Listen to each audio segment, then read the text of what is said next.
Hi guys, my name is Dahlia, welcome to my channel. First, I would like to apologise for my absence. My life has been uber hectic lately. Second, this is a highly requested piece of writerly advice that I have been asked numerous times. I finally decided to sit my butt down and make a thorough system for creating well-rounded characters.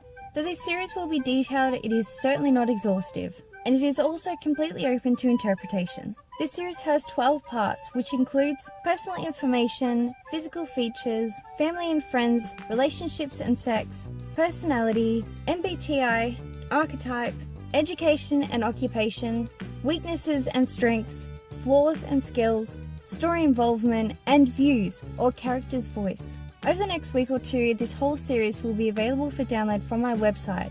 The link to that will be down below in the description bar. At first only in PDF, but if you have a preference, leave a comment and let me know and I'll do my best. Let's get into the video, shall we? The first part of this series will be all about the character's personal information. In it will be the past, present and future material. Think of this section as the basics or the bare bones of your character. You can do this in any order and you don't have to fill in every section. Let's start with name. For a lot of writers, this section is easy. For others, like me, it isn't. Either way, most characters have a name. An example of this is Kieran, Peter, Sophie, or Julie. Make sure the name you choose separates this character from the other characters in your story and gives them a bit of personality. George is plain and overused, which isn't necessarily a bad thing if your character seems like a George. Copernicus, on the other hand, sounds hoity-toity and rather ridiculous. He's clearly royalty or an official. The names of your characters play a huge role in your reader's connection with your story. Next is nickname. Examples include K, Lucky, Machine, or B. These are all well and good on their own because sometimes that's all the reader needs. But if you feel so inclined, why not write up a backstory as to why they get called this? I have a friend who gets called Lucky because he managed to escape an accident unscathed.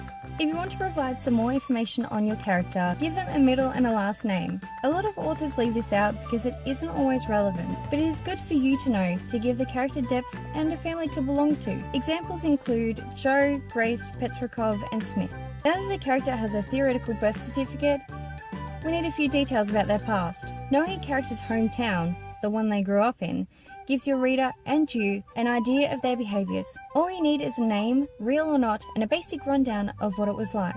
I will use Carnago as an example. This is a tiny town in New South Wales, Australia. There isn't much there or surrounding it, so the character will not be as social as some and not as well versed in social situations, but stereotypes would have you believe that they would be kind. The only logical place to move on to now is their current residence. Again, only a name and the appearance is necessary. Let's say our small town character now resides in the hustle and bustle of Melbourne in Victoria, Australia. This city is large, it's confusing, it's exciting, it's teeming with numerous people and ethnicities. The character might dwindle in this situation, or they might thrive. Next is the character's age and date of birth. Again, this information is not always relevant, but having it will help you, the creator, to have a true and realistic character. Let's compare two characters. They are both 22, but one was born in 1942 and the other was born in 1992. There will be many differences between these characters. While the character's residence is insightful, their ethnicity is even more so, for culture's sake. For example, they could be Indian, Polish, Spanish, Mayan, or otherworldly. Whatever they are though, their traditions and culture will come into play. They will behave in a certain way, and this creates a difference between your characters, whether they be major or minor. Along the same line as ethnicity, a character's species is also very important. Not so much if your story is strictly human though. This concept is mainly useful for fantasy, science fiction, and horror. Some examples include alien, human, poltergeist, or dinosaur. All of the above details cannot be mentioned without including sex. This means the reproductive organs that they were born with. Sex and gender can be completely different. Whether your character was born a female, a male, hermaphrodite, etc., you need to know this, especially if your character is otherworldly, as the sex may not be as clear to the reader as it is to you. So what's gender then?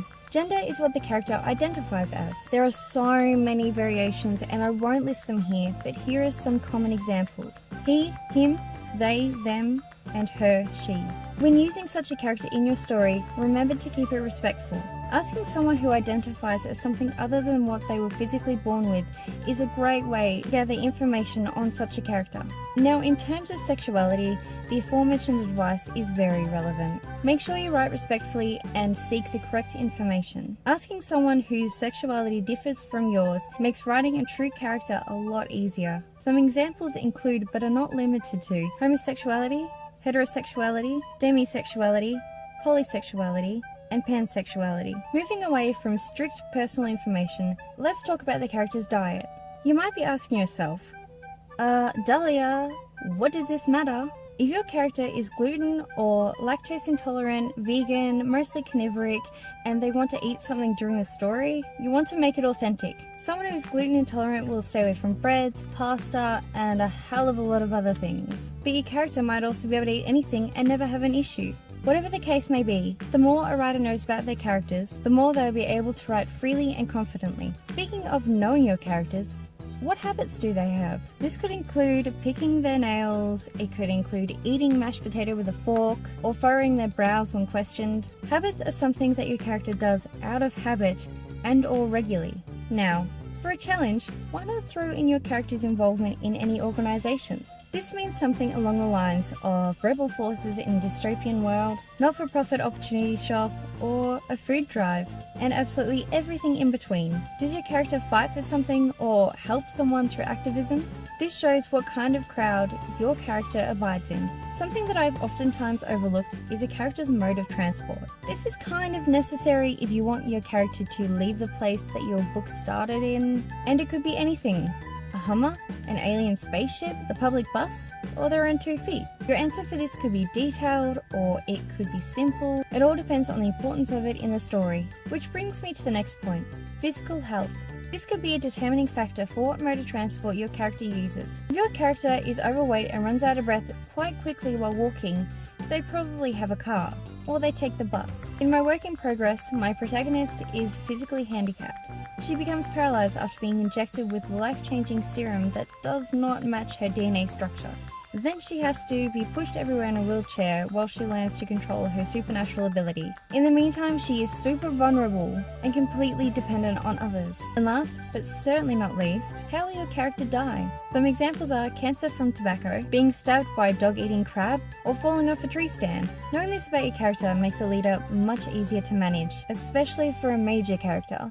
This detail also gives you an idea of the character. If they do perish from the fall off of a tree stand, then they are clearly hunting or maybe prepping for survival. So that concludes part 1 of creating a well-rounded character. If you have any questions, please find me on my social media to ask. The links will be down below in the description bar.